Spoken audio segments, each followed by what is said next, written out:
Good morning guys. So today is our 5th day kay Lalamove. So nag-start ako mag-online kay Lalamove today, mga 8:30 na, medyo late na. Pero pinasukan agad ako ng booking dito lang sa Pateros. So malapit lang, papuntang Makati. Tapos naka-priority pa. So na-pick up ko na yung item. Isang sako lang siya, tsaka merong small item. So since naka-priority, i-didiretso ko na to sa Nobel Makati. Hindi ko nasasabayan. Ayun guys, let's go! Na-drop off ko na yung isang sako ng soy from Pateros dito sa Makati. So hanap tayo ng next booking natin. Let's go! Ayun guys, nakakuha na ako ng second and third booking. Yung isa papuntang Taytay, isa naman papuntang Pasig. So double book tayo. So yung isa 4 boxes, kasya naman dito sa backseat. Tapos yung isa naman 10 boxes pero maliliit lang, kasya naman dun sa trunk. So yun, let's go!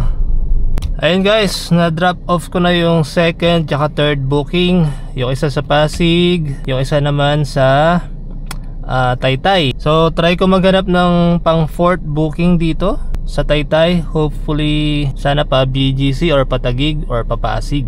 So let's go. Okay guys, so from Taytay nakakuha na ako ng fourth booking going to Pasig. So naka-priority siya. Tapos lang, 10 box lang na maliliit, kasyang-kasya sa compartment. May available pa ako sa backseat. So check ko pa kung meron akong pwedeng maisabay na regular booking. Sana meron para hindi naman sayang. Kasi maluwag pa eh. So yun guys, update ko kayo later. Let's go! So guys, na-drop off ko na yung package from Taytay dito sa Pasig. Ngayon naman nakakuha ko ng 5th booking, priority ulit, going to Makati. Parang sa golf club. Malapit lang naman. So let's go, puro priority tayo ngayon. Ayun guys, finally na-drop off na lahat ng bookings. Naka 5 bookings lang tayo for today, pero yung 3 doon is priority. So first time ko na ganun karami yung naging nakuha kong priority.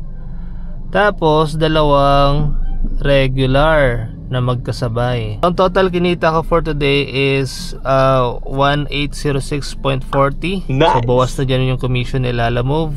So today parang 5 pesos lang yung tip. So plus 5. So less gas natin is 787.36 minus lunch ko 120. So yun, ang kinita natin for today is 904.04. Actually, kaninang umaga medyo tinatamaan ako ng katamaran, pero eventually nag-push through pa rin ako. So 8:30 na ako nag-start. So yun, so naka 900 din, maski pa paano. Tinatamad pa yun So yun guys, time check natin is 8:19. So uwi na. Thank you for watching. Sana na-enjoy nyo yung ganitong video. Paring Sammy signing out. See you sa next video. Bye.